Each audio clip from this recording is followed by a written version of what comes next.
Hello my dear students.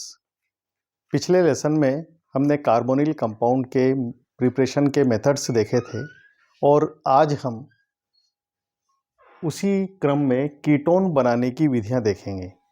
पहले जो हमने देखी थी उसमें एल्डिहाइड और कीटोन हम दोनों बना रहे थे।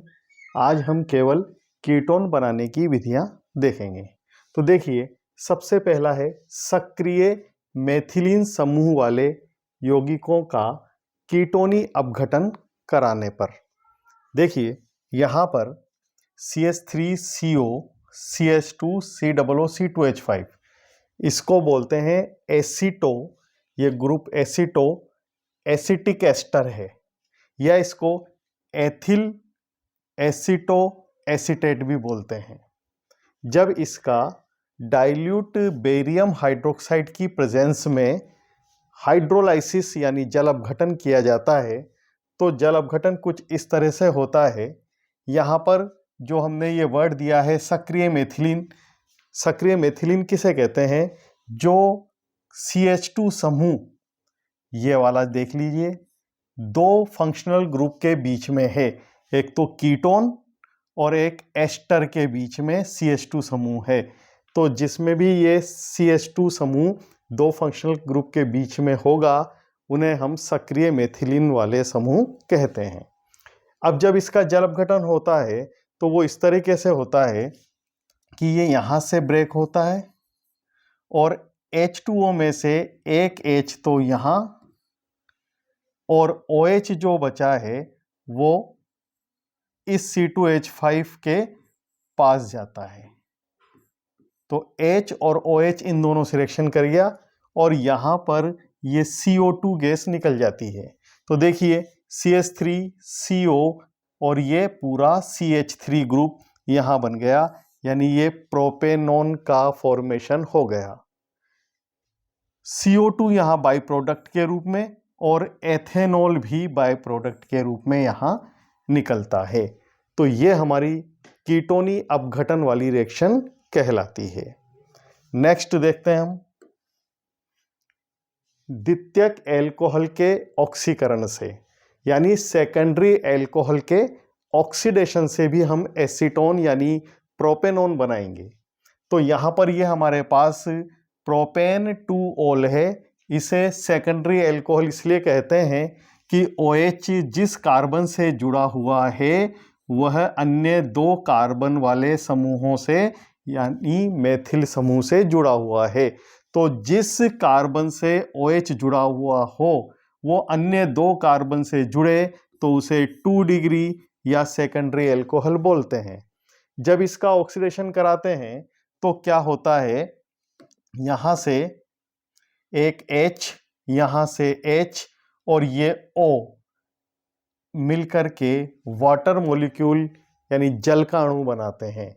तो देख लीजिए, दो H तो ये निकल गए और एक ऑक्सीजन ऑक्सीकरण के दौरान जो आया था वो तीनों के मिलने से H2O बन गया और यहाँ पर CH3CO CH3 बचा। यह रिएक्शन प्रबल ऑक्सीकारक K2Cr2O7 यानी जो कि ऑक्सीडाइजिंग एजेंट होता है उसकी प्रेजेंस में होती है। इसे हम सेकेंडरी एल्कोहल का ऑक्सीडेशन प्रोसेस बोलते हैं। नेक्स्ट रिएक्शन देखते हैं अपन द्वितीयक एल्कोहल के विहाइड्रोजनीकरण से। तो जो अभी हमने रिएक्शन पढ़ी थी उसमें K2Cr2O7 ऑक्सीकरण करने का काम कर रहा था। ऑक्सीकरण मीन्स ऑक्सीजन से रिएक्ट करवाना। तो उस रिएक्शन में ऑक्सीजन यहाँ से दो H को निकाल के वाटर मॉलिक्यूल बना रहा था, लेकिन यहाँ पर वही सेकेंडरी एल्कोहल है, इसमें से ये दोनों हाइड्रोजन यहाँ से निकलेगी और इनके निकलने से H2 अलग हो जाएगी और बाई प्रोडक्ट के रूप में निकल जाएगी। अब जो रिमेनिंग पार्ट बचा है वो CH3CO CH3 यानी एसीटोन होगा। तो इस प्रोसेस को हम विहाइड्रोजनीकरण या डिहाइड्रोजनेशन बोलते हैं। नेक्स्ट देखते हैं वसीय अम्लों से। तो वसीय अम्ल हमारे सामने ये है CH3COOH यानी एथेनोइक एसिड। जब हम यह अभिक्रिया MnO की प्रेजेंस में, मैग्नीज ऑक्साइड की प्रेजेंस में 300 डिग्री सेंटीग्रेड पर कराते हैं, ठीक है। तो 300 डिग्री सेंटीग्रेड पर रिएक्शन कराते हैं तो एक तो CH3COOH में से COOH ग्रुप निकलता है और दूसरे CH3COOH में से ये OH समूह निकलता है, यानी CO2 और H2O, ये दो चीजें यहां से निकल गई और बचेगा क्या अपने CH3 ये वाला और CO और CH3, यानी CH3CO CH3, यानी एसीटोन का फॉर्मेशन यहां पर हो गया और CO2 और वाटर मॉलिक्यूल यहां से निकल गए। लेकिन यहां पर जो ये एसीटोन बना है इसमें इस कार्बन के इस साइड में भी मेथिल ग्रुप है और इधर भी मिथाइल ग्रुप है, तो इसका मतलब है ये सिमेट्रिकल कीटोन यानी सममित कीटोन है।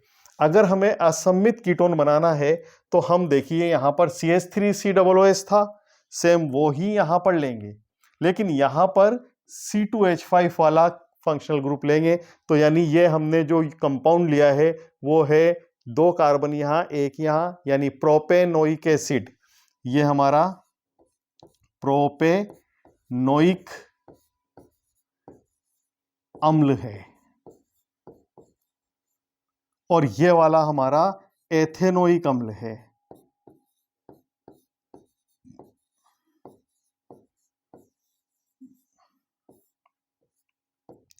अब देखिए यहां पर भी वही सेम होगा, COOH ग्रुप यहां से हटेगा और यहां से OH ग्रुप हटेगा, यानी ये CO2 के रूप में निकल जाएगा, ये H2O के रूप में निकल जाएगा। अब बचेगा जो रिमेनिंग पार्ट है वो है CH3CO C2H5, CH3CO C2H5, यहां पर ये प्रोडक्ट बनेगा। इसका नाम होता है, नंबरिंग यहां से करते हैं 1 2 3 एंड 4, 2 कार्बन है ना, तो 3 एंड 4, ओके। तो यहां पर ब्यूटेन 2 ऑन इसका फॉर्मेशन होगा और इसका एक नाम इथाइल मिथाइल कीटोन भी होता है जो कि रूढ़ नाम है, ओके। तो ये हमारा वसीय अम्लों से एसीटोन का फॉर्मेशन हमने देख लिया। नेक्स्ट देखते हैं वसीय अम्लों के शुष्क आसवन से, वसीय अम्लों के शुष्क आसवन से। तो यहां पर देखिए, यहां पर हम लेते हैं कैल्शियम एसीटेट। कैल्शियम एसीटेट की रिएक्शन हमने पहले भी देखी थी। इस कैल्शियम एसीटेट का हम करेंगे शुष्क आसवन और शुष्क आसवन करने से कैल्शियम कार्बोनेट निकल जाता है, CaCO3 का यहां से निष्कासन हो गया, यानी हम बोल सकते हैं कैल्शियम कार्बोनेट यहां से गायब हो गया। अब रिमेनिंग पार्ट जो बचा है वो हमें नजर आ रहा है CH3CO CH3, ये देखिए पूरा का पूरा ये CH3CO CH3 ये बन गया एसीटोन और कैल्शियम कार्बोनेट बाई प्रोडक्ट के रूप में निकल जाता है। नेक्स्ट रिएक्शन देखते हैं, डाई मेथिल कैडमियम से एसिटिल क्लोराइड की क्रिया द्वारा। तो देखिए डाई मेथिल कैडमियम, ये 2 मिथाइल ग्रुप और ये कैडमियम, तो डाई मिथाइल कैडमियम ये है और acetyl chloride CH3COCl acetyl chloride है। इनकी जब रिएक्शन होगी तो हम जानते हैं कि यहाँ से 2 Cl ग्रुप और यहाँ से कैडमियम ये रिमूव हो जाएगा, तो कैडमियम क्लोराइड अलग हो गया, तो बाई प्रोडक्ट के रूप में कैडमियम क्लोराइड निकल गया। अब देखिए CH3CO CH3, CH3CO CH3 ये बन गया 1 and again CH3CO CH3, it means 2 molecule acetone के हमें मिल जाते हैं। तो ये हमारी डाईमेथिल कैडमियम से एसिटिल क्लोराइड यानी एथेनॉयल क्लोराइड की रिएक्शन द्वारा भी हमने क्या बना लिया, एसीटोन बना लिया। नेक्स्ट रिएक्शन देखते हैं एल्कीन के ओजोनीकरण से। अब यहाँ पर पहले तो हम पढ़ रहे हैं ओजोनीकरण, और इसके बाद में एक प्रोसेस और होता है जिसे बोलते हैं जल अपघटन।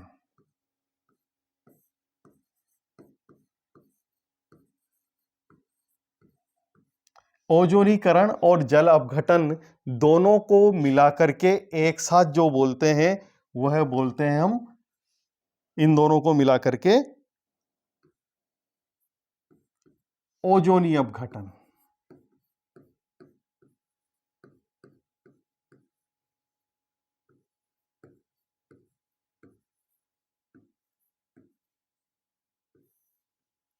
तो देखिए, ओजोनीकरण और जल अपघटन दो प्रोसेस। तो सबसे पहले मैं बता रहा हूं ओजोनीकरण रिएक्शन। तो ओजोनीकरण में एल्कीन की रिएक्शन ओजोन से होती है। तो रिएक्शन कराते हैं हम। देखिए इस पर क्या होगा, आपको करना कुछ नहीं है, जहां पर भी दो बॉन्ड एक साथ दिख रहे हैं यानी डबल बॉन्ड जैसा आपको नजर आ रहा है, उसे पूरा रिमूव कर दें, यहां से इसको हटा दें। ठीक है, हम हटाते हैं। CH3 और इससे C जुड़ा हुआ है, ये वाला डबल बॉन्ड हमने गायब कर दिया, और इससे भी CH3 जुड़ रहा है और इससे भी CH3 जुड़ रहा है। बीच के दो बॉन्ड हमने गायब कर दिए। अब हमें O3 को इस तरह से सेट कर देना है। ये देखिए इस तरीके से हमने यहां पर ये O को सेट कर दिया। ये ओजोनाइड स्ट्रक्चर कहलाती है। तो हमने ओजोनाइड स्ट्रक्चर बना ली। ठीक है, तो आपको करना क्या है, O3 को यहां से डबल बॉन्ड हटा के और इस तरीके से झोंपड़ी बना देनी है।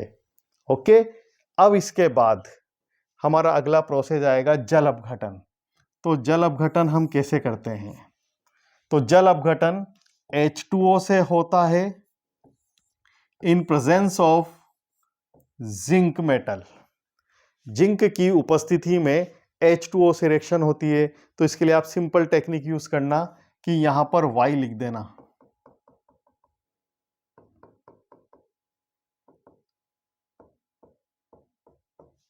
ये Y लिख दिया मैंने।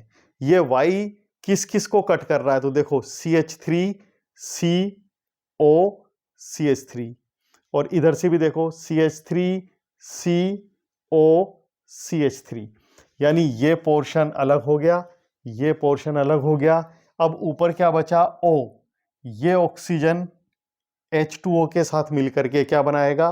H2O2।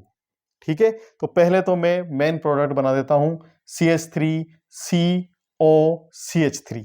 तो ये बन गया आपका CH3 CO CH3। ये बना साहब अपने लेफ्ट साइड वाला। अब CH3 CO CH3 right side वाला भी बनाते हैं। तो ये दो मॉलिक्यूल बन गए। और अब H2O किससे रिएक्शन करेगा? O से। तो अब बनेगा H2O2। ओके, जैसे H2O2 बना, जिंक को ये ऑक्सीडाइज्ड कर देगा और ZNO प्लस H2O में ये कन्वर्ट हो जाएगा। मान लीजिए कोई स्टूडेंट ये ओजोनोलाइसिस रिएक्शन कर रहा है और वह जिंक लेना यहां भूल गया। ठीक, तो क्या होगा, यह ऑक्सीजन H2O से रिएक्शन करके H2O2 बनाएगा, लेकिन वो H2O2 उसी सॉल्यूशन में उपस्थित रहेगा, और H2O2 बहुत अच्छा ऑक्सीकारक होता है।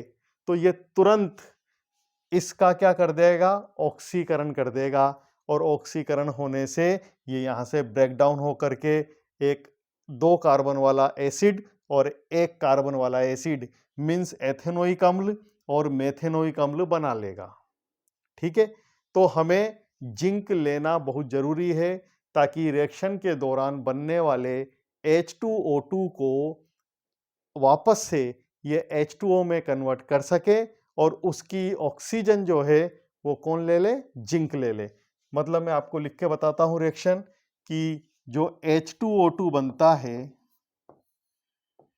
उसकी रिएक्टिविटी को जिंक हटा देता है या ख़त्म कर देता है, क्योंकि ये इससे ऑक्सीजन लेकर के ZnO बना लेगा और H2O फ्री हो जाएगा। और अगर हम जिंक लेना भूल जाते हैं, जिंक हमने नहीं लिया, तो ये H2O2 उस सॉल्यूशन में प्रेजेंट रहेगा और ये H2O2 इस कीटोन को ऑक्सीडाइज करके इथेनोइक एसिड और मिथेनोइक एसिड में कन्वर्ट कर देगा। तो ये हमारे रिएक्शंस कंप्लीट हुई।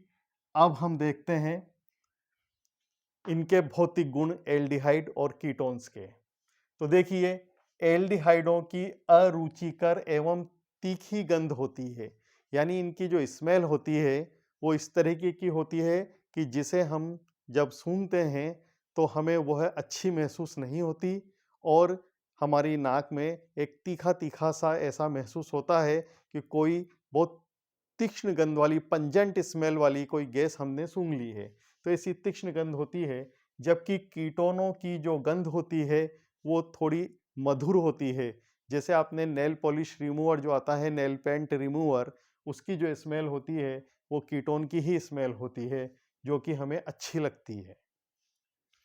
दूसरा इसका भौतिक गुण है एल्डिहाइड का 40% जलीय विलयन क्या कहलाता है? फॉर्मेलिन कहलाता है।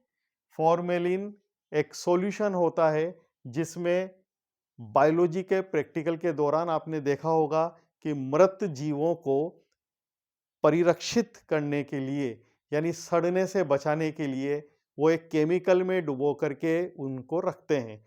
तो वो जो केमिकल जिसमें वो मृत जीव डूबे रहते हैं उसे ही हम बोलते हैं फॉर्मेलिन। ये क्वेश्चन ज़्यादातर पूछा जाता है कि फॉर्मेलिन क्या है, तो आप ध्यान रखेंगे एल्डिहाइड कौन सा वाला? फॉर्मेल्डिहाइड। यहां मैं लिख देता हूं HCHO। ओके, फॉर्मेल्डिहाइड का 40% जलीय विलयन फॉर्मेलिन कहलाता है। यह मृत जीवों को परिरक्षित करने के काम आता है। नेक्स्ट हम देखते हैं एल्डिहाइड व कीटोन के निम्न सदस्य जल में आंशिक विलय हैं। यानी एल्डिहाइड और कीटोन, मान लीजिए मैंने ले लिया CH3CHO, ये एल्डिहाइड है। तो ये जो ऐसे एथेनेल है या एसिटल्डिहाइड है, ये जल में विलय है। फॉर्मेल्डिहाइड भी जल में विलय है। क्यों जल में विलय है? क्योंकि यह जल के साथ हाइड्रोजन बंध बनाने की क्षमता रखता है। लेकिन यहां देखिए ये कौन सा बंध बना रहा है? हाइड्रोजन बंध। लेकिन इस साइड में और कोई हाइड्रोजन बंध बनने के चांसेस नहीं है। यानी हम ये कह सकते हैं कि जो वाटर है उसके साथ, वाटर के साथ ये हाइड्रोजन बॉन्ड तो बनाएगा, लेकिन कंप्लीट हाइड्रोजन बंध नहीं बना सकता, क्योंकि एक वाटर दूसरे वाटर के साथ जुड़ा हुआ है।